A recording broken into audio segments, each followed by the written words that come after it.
기사처 만지용입니다. 오늘은 피프티 관련된 소식 또 말씀드리겠습니다. 그것이 알고 싶다가 방송된 지 꽤 시간이 지났습니다. 근데 아직까지 묵묵부답입니다. 또 보면은 이 피프티 사건뿐만 아니라 유독 그것이 알고 싶다가 연예계 사건을 다룰 때마다 이런 논란에 휩싸이거든요. 왜 이런 건지 그것도 한번 짚어볼까 합니다. 자, 일단 이 빌보드와 걸그룹 누가 날개를 꺾었나 이 편에 대해서는요. 일단 현재 재판이 진행 중인 사안인데 전혀 중립을 지키지 못했습니다. 사실상 피프티 멤버들을 피해자로 규정을 하는 듯한 뉘앙스를 풍겼고요. 그리고 양쪽의 인터뷰를 다루는 것 역시 한쪽을 더 옹호하는 분위기를 많이 보여줬다는 거죠. 또한 K-팝 시장 전체를 마치 도박판인 것처럼 묘사를 해서 많은 업계 관계자들의 질타를 받고 있습니다. 자, 현재 분위기를 보면은요, 그것이 알고 싶다 게시판에는 그야말로 초토화됐습니다. 4,000개에 육박하는 성토하는 글이 올라오고 있고요. 방송통신심의위원회에도 공정성 위반으로 계속 심의를 해달라는 민원이 집중되고 있습니다. 자, 그런데 아직까지도 입장이 없다는 거죠. 어떻게 해석될까요? 정말로 입장을 낼 생각이 없다. 혹은 입장을 낼 건데 지금 당장 수습하기 마땅한 표현을 찾지 못했다. 어느 수위까지 인정을 하고 어떻게 해명을 할 것인지 그 바운더리를 정하지 못했다는 거죠.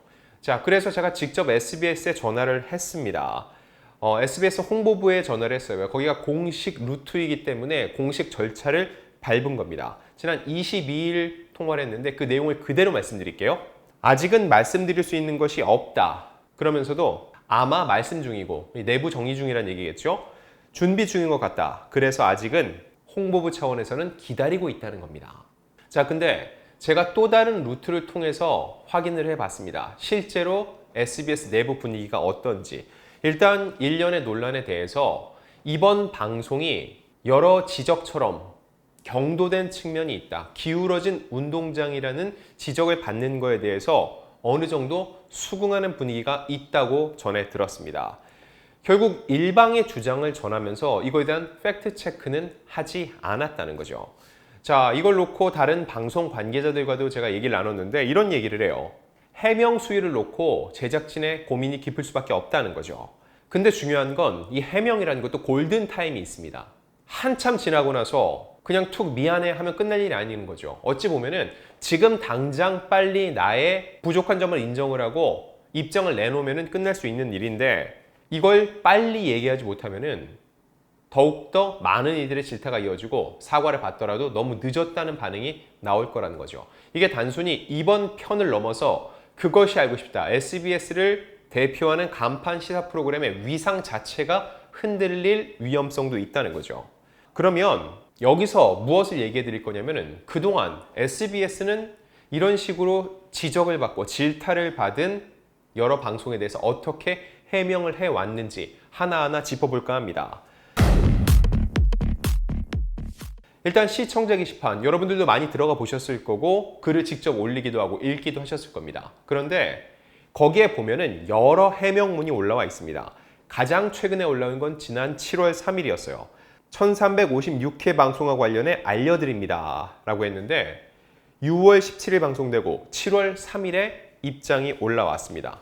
방송 후 입장이 나올까지 16일 정도 걸렸습니다. 그 내용을 보면은요, 대한민국 사회를 충격에 빠뜨렸던 정유정 사건이었습니다. 유사 범죄를 막을 방법은 무엇인지 고민해보기 위한 기획이었다고 하는데 이 정유정의 자폐 성향을 알리는 전문가의 의견을 전했는데 이게 제작진의 의도와는 다르게 흘러갔다는 게 제작진의 주장입니다. 방송 후 여러 매체에서 정유정의 범죄가 자폐 성향 때문이라는 것처럼 요약한 기사를 내기도 했고 자폐 스펙트럼을 가진 장애인에 대한 오해를 불러일으키는 글들이 유포되는 상황이 발생했다는 겁니다. 이 역시 뭐예요? 본인들은 방송을 제대로 했는데 이거를 곡해하는 언론 보도가 있었고 이거를 오해를 불러일으킬 만한 글들이 나오다 보니까는 마치 이상하게 읽혔다. 이런 뉘앙스로 읽히죠. 차별과 편견으로 고통받아온 분들께 상처를 드리게 돼 다시 한번 죄송한 마음을 전합니다. 자, 분명 사과를 했는데 그 앞에 단서가 많아요. 우리는 그런 방향으로 만든 게 아닌데 일부 언론 보도 그리고 온라인의 여러 글들 때문에 우리가 좀 오해를 받은 것 같다. 그럼에도 불구하고 앞으로 더 신경을 기울이겠다. 이런 뜻으로 해석이 되죠. 더 눈에 띄는 해명글이 있습니다. 바로 한강 실종 대학생 관련 유족 반론 보도입니다. 자, 이거 많이 기억하시죠? 실제 그것이 알고 싶다가 방송된 이후에 엄청난 후폭풍이 있었습니다. 너무 한쪽에 치우친 방송이 아니냐는 거죠. 근데 이건 여러분 잘 들여다보셔야 돼요. 입장문이 아닙니다. 이 글을 올린 건 2021년 9월 13일입니다. 그 내용을 볼게요. 지난 2021년 5월 29일 그것이 알고 싶다 한강 실종 대학생 방송과 관련해 사망 대학생의 부모는 A군을 고소해 현재 수사가 진행 중이며 우발적 범죄나 유기 등 다양한 가능성을 고려할 때 현재까지 사망한 아들의 입수 경위나 사인이 명확하게 밝혀지지 않은 상태다라고 알려왔다는 겁니다. 자, 근데 이게 뭐냐? 언론중재위원회의 조정에 따른 결과라는 겁니다. 이게 뭐냐면은 결국은 유족이 언론중재위원회에다가 민원을 제기한 겁니다. 그 보도 문제 있다. 그러니까 제작진을 불러서 의견 청취를 했겠죠. 그리고 이런 식의 반론 보도가 제대로 이루어지지 않았다.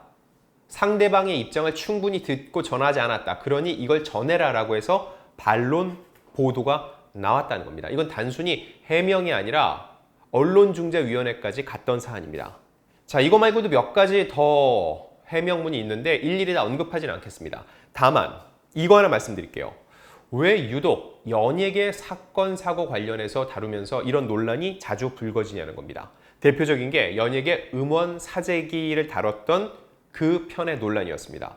간략하게 정리를 해드리면요. 그룹 블락비의 멤버 박경이 2019년 11월 자신의 SNS에 바이브 등 6개 가수의 실명을 거론하면서 이들처럼 사재기 좀 하고 싶다라는 글을 올렸고 얼마 지나지 않아 그것이 알고 싶다가 2020년 1월 방송에서 박경이 지목한 가수들의 사재기 의혹을 다뤘습니다. 이 방송 저도 봤거든요. 박경의 주장을 근거로 해서 실제로 그들이 사재기에 연루된 것 같은 뉘앙스가 풍겼다는 거죠. 그런데 중요한 거, 박경이 서울 동부지방법원으로부터 허위사실 적시에 의한 명예훼손 이유로 500만 원의 벌금형을 받았습니다. 이거 무슨 얘기예요?